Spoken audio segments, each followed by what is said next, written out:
Leo Mei 4 ya mwaka 2026, hali ya usalama katika ukanda wa Ghuba ya Uajemi imezidi kuwa tete kufuatia tukio jipya la kijeshi lililohusisha Marekani na Iran.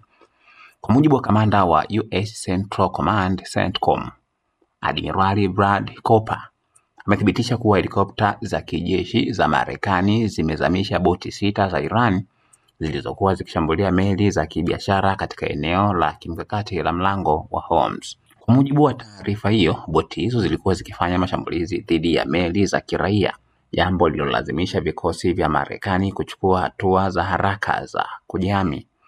Operesheni hiyo ya majini ilihusisha mapambano makali yaliyosababisha kuzamishwa kwa boti zote 6 za Iran.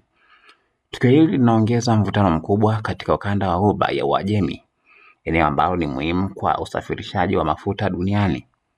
Wataalamu wa masuala ya kitaifa na kimataifa wanaonya kuwa ongezeko la matukio ya kijeshi katika eneo la Ghuba ya Uajemi na mlango wa Hormuz linaweza kuathiri usalama wa biashara kimataifa na uchumi wa dunia kwa ujumla. Hadi sasa hakuna taarifa rasmi kutoka upande wa Iran kuhusu tukio hilo, huku jumuiya za kimataifa ikiendelea kufuatilia kwa karibu maendeleo ya hali hii.